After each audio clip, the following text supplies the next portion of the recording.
കേരള ബ്ലാസ്റ്റേഴ്സിനൊപ്പം അടുത്ത സീസണിൽ ISLൽ ഗോകുലം കേരളവും പന്ത് തട്ടുമോ?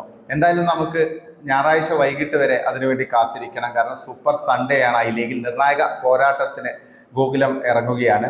ബ്ലാസ്റ്റേഴ്സിന്റെ ആ ഒരു ഏകാധിപത്യം ഒന്ന് അവസാനിച്ച് മറ്റൊരു ക്ലബ്ബ് കൂടി കേരളത്തിൽ നിന്ന് വരുന്നത് ഫുട്ബോളിന് വളരെ ഗുണം ചെയ്യും. മലയാളികൾക്കും കേരള ഫുട്ബോളിനൊക്കെ അത് വലിയ ഒരു ഗുണമുണ്ടാക്കും എന്നുള്ള കാര്യത്തിൽ സംശയമില്ല. കാരണം ബ്ലാസ്റ്റേഴ്സ് മാനേജ്മെന്റിന് കുറച്ചുകൂടെ പ്രഷറൊക്കെ വരാനുള്ള ഒരു സാധ്യതയുണ്ട്. കാരണം ആ ഒരു മൊണോപ്പൊളി നഷ്ടപ്പെടുമ്പോൾ ടീമിൽ കൂടുതൽ ശ്രദ്ധ കേന്ദ്രീകരിക്കാൻ മാനേജ്മെന്റിന് അതൊരു പ്രേരണയായിട്ട് മാറും. പ്രത്യേകിച്ച് മലബാറിയൻസ് എന്ന് പറയുന്ന ഗോകുലത്തിന് മലബാർ മേഖലയിൽ നല്ല സ്വാധീനമുണ്ട്, നല്ല സപ്പോർട്ട് ബേസ് ഉണ്ട്. അപ്പം കേരള ഡെർബി ഒക്കെ നമുക്ക് കാണാൻ സാധിക്കും. ഒരു ആരോഗ്യകരമായ രീതിയിലുള്ള ഒരു മത്സരത്തിലേക്ക് കാര്യങ്ങൾ പോകും. അത് എന്തുകൊണ്ടും നിലവിലെ സാഹചര്യത്തിൽ ISL ആണെങ്കിലും കേരളത്തിന്റെ ക്ലബ് ഫുട്ബോളിലൊക്കെ വലിയ ഒരു മാറ്റം ഉണ്ടാക്കും എന്നുള്ള കാര്യത്തിൽ സംശയമില്ല. പക്ഷെ നമുക്കിതെല്ലാം യാഥാർത്ഥ്യമാകണമെങ്കിൽ ഞായറാഴ്ച വൈകുന്നേരം വരെ കാത്തിരിക്കാം. കാരണം ഗോകുലം നിർണായക പോരാട്ടത്തിനാണ് ഇറങ്ങുന്നത്. കോഴിക്കോട് കോർപ്പറേഷൻ സ്റ്റേഡിയത്തിൽ അവസാന മത്സരം, ഐ ലീഗിലെ അവസാന മത്സരത്തിൽ, ഈ സീസണിലെ അവസാന മത്സരത്തിൽ ഡെംബോയാണ് ഗോകുലത്തിന്റെ എതിരാളികൾ. ഗോകുലം റിവേഴ്സ് ഫിക്ചറിൽ ഡെംബോയെ ഒരു ഗോളിന് പരാജയപ്പെടുത്തിയിരുന്നു.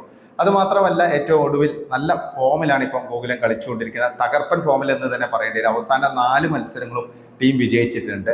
ഈ സീസൺ തുടക്കത്തിൽ നല്ല രീതിയിൽ പോയി, പിന്നീട് ഒരു തകർച്ച നേരിട്ടു. അതിനുശേഷം വിദേശ കോച്ചായ അന്റോണിയോ റോദയെ മാറ്റി പകരം മലയാളിയായ രഞ്ജിത്തിന് ചുമതല നൽകി. അതിനുശേഷം ഒരു ഡ്രീം റണ്ണാണ് ഗോകുലം നടത്തിക്കൊണ്ടിരിക്കുന്നത്. അവസാനമായി കളിച്ച, അതായത് രഞ്ജിത്ത് വന്നതിന് ശേഷം കളിച്ച 7 മത്സരങ്ങളിൽ 6ലും വിജയിക്കാൻ ഗോകുലത്തിന് സാധിച്ചു. നമ്മൾ ആരും പ്രതീക്ഷിച്ചില്ല ഇത്തവണ ഗോകുലം ഒരു ടൈറ്റിൽ ക്ലാഷിലൊക്കെ ഉണ്ടാകുമെന്ന്. പ്രത്യേകിച്ച് ഒരു മധ്യ സമയത്ത്, അതായത് ഈ സീസണിലെ മധ്യസമയത്ത് സിറ്റുവേഷൻ ആകെ മാറിയിരുന്നു. അവിടെ നിന്നാണ് ഒരു ഉയർത്തെഴുന്നേൽപ്പ്, ഗംഭീരമായ ഒരു ഉയർത്തെഴുന്നേൽപ്പ് മലബാറിയൻസ് നടത്തിയിരിക്കുന്നത്. അപ്പം എന്തായാലും ഡെംബോക്കെതിരെ ഒരു ആധിപത്യം ഗോകുലത്തിന് ഉണ്ടാകും എന്നുള്ള കാര്യത്തിൽ സംശയമില്ല. കോഴിക്കോട് കോർപ്പറേഷൻ സ്റ്റേഡിയത്തിലേക്ക് ജനങ്ങൾ ഒഴുകിയെത്തും എന്നുള്ള കാര്യത്തിലും യാതൊരു സംശയവും വേണ്ട. കാരണം ടിക്കറ്റ് ഫ്രീ ആണ്. അതുമാത്രമല്ല, നമ്മുടെ ടീമായ ബ്ലാസ്റ്റേഴ്സിനൊപ്പം തന്നെ നമ്മുടെ ടീമായ ഗോകുലത്തെയും അടുത്ത സീസൺ ISL കാണാൻ ആരാധകർ വലിയ തോതിൽ ആഗ്രഹിക്കുന്നുണ്ട്. അപ്പൊ ഇതാണ് സിറ്റുവേഷൻ. ഗോകുലത്തിന് എന്തായാലും നിലവിലെ ഈ ഒരു മത്സരം, അതായത് ഞായറാഴ്ച നടക്കുന്ന നിർണായക മത്സരം വിജയിച്ചേ മതിയാകും. അതിനൊപ്പം തന്നെ നിലവിൽ 1ാം സ്ഥാനത്ത് നിൽക്കുന്ന, ഐ ലീഗ് പോയിന്റ് ടേബിളിൽ 1ാം സ്ഥാനത്ത് നിൽക്കുന്ന ചർച്ചിൽ ബ്രദേഴ്സ് പരാജയപ്പെടുകയും വേണം. കാരണം ചർച്ചിൽ ബ്രദേഴ്സിന് ഇപ്പം 39 പോയിന്റ് ആണുള്ളത് 21 മത്സരങ്ങളിൽ നിന്ന്. ഗോകുലം കേരളയ്ക്കാണെങ്കിൽ 37 പോയിന്റ്. അപ്പൊ സ്വാഭാവികമായിട്ടും ഗോകുലം വിജയിക്കുമ്പോൾ ഗോകുലത്തിന് 40 പോയിന്റ് ആവും. ചർച്ചിൽ പരാജയപ്പെടുകയാണെങ്കിൽ ചർച്ചിൽ 39 പോയിന്റിൽ ഒതുങ്ങും. അപ്പൊ അതാണ് ഗോകുലത്തിന്റെ സാധ്യതകൾ. പിന്നെ ചർച്ചിൽ ബ്രദേഴ്സിനെ കുറിച്ച് പറയുകയാണെങ്കിൽ അവർക്ക് എവേ മത്സരമാണ്, ഗോകുലത്തെ പോലെ ഹോം മത്സരമല്ല. അതും കശ്മീരിൽ പോയി കഴിക്കണം.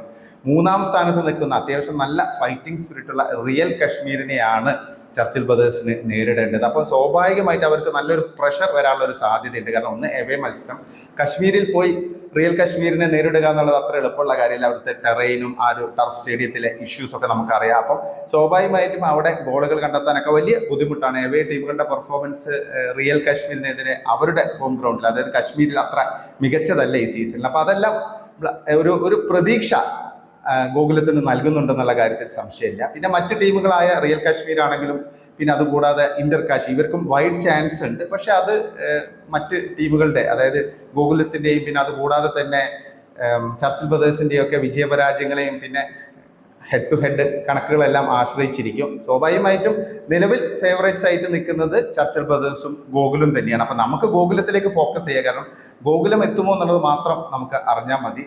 എന്തായാലും മികച്ച ഫോമിൽ തന്നെയാണ് ഗോകുലം കളിച്ചുകൊണ്ടിരിക്കുന്നത്. അവരുടെ വിദേശ താരങ്ങളെല്ലാം നല്ല ഫോമിലാണ്. ലാമോസ് ആണെങ്കിലും ബ്രൗൺ ആണെങ്കിലും എല്ലാവരും, ഇഗ്നാസിയോ ഒക്കെ നല്ല ഫോമിലാണ്. അപ്പം വലിയൊരു കോൺഫിഡൻ്റ് ആയുള്ള ഒരു ടീമാണ് ഗോകുലം എന്നുള്ള കാര്യത്തിൽ സംശയമില്ല. അപ്പം ഗോകുലം ISL അടുത്ത സീസണിൽ കളിക്കുകയാണെങ്കിൽ അത് കേരള ഫുട്ബോളിലെ ഒരു വലിയ ചുവടുവയ്പ് തന്നെയായിരിക്കും. എന്തായാലും കൂടുതൽ ഡയലോഗ് അടിക്ക് ഞാൻ നിൽക്കുന്നില്ല. നമുക്ക് എന്തായാലും മത്സരത്തിനായി കാത്തിരിക്കാം. ഞായറാഴ്ച വൈകിട്ട് 4 മണിക്കാണ് 3 നിർണായക പോരാട്ടങ്ങൾ നടക്കുന്നത്. ഗോകുലം കേരള ഡെംബോയ്ക്കെതിരെ കോഴിക്കോട് മത്സരിക്കുമ്പോൾ അടുത്ത മത്സരം വരുന്നത്, അതേ സമയം തന്നെ നടക്കുന്ന മറ്റൊരു മത്സരം റിയൽ കശ്മീരും പിന്നെ ചർച്ചിൽ ബ്രദേഴ്സും തമ്മിലാണ്. അത് ശ്രീനഗറിലാണ് നടക്കുന്നത്. പിന്നെ ഇന്റർ കാശിയുടെ പോരാട്ടമാണെങ്കിൽ അവരുടെ ഹോം ഗ്രൗണ്ടായ വെസ്റ്റ് ബംഗാളിലെ കല്യാണി സ്റ്റേഡിയത്തിലാണ്. അപ്പോൾ അവരുടെ എതിരാളികൾ രാജസ്ഥാൻ യുണൈറ്റഡ് ആണ്. നിങ്ങൾക്ക് എന്താ തോന്നുന്നത്? ഗോകുലം കേരള അടുത്ത സീസണിൽ ISLൽ കളിക്കുമോ? ഐ ലീഗ് ചാമ്പ്യന്മാരായിട്ട് അവർ രാജകീയമായി ബ്ലാസ്റ്റേഴ്സിനൊപ്പം അടുത്ത സീസണിൽ ISLൽ കളിക്കുമോ? നിങ്ങളുടെ അഭിപ്രായങ്ങൾ കമൻ്റായി രേഖപ്പെടുത്തണേ.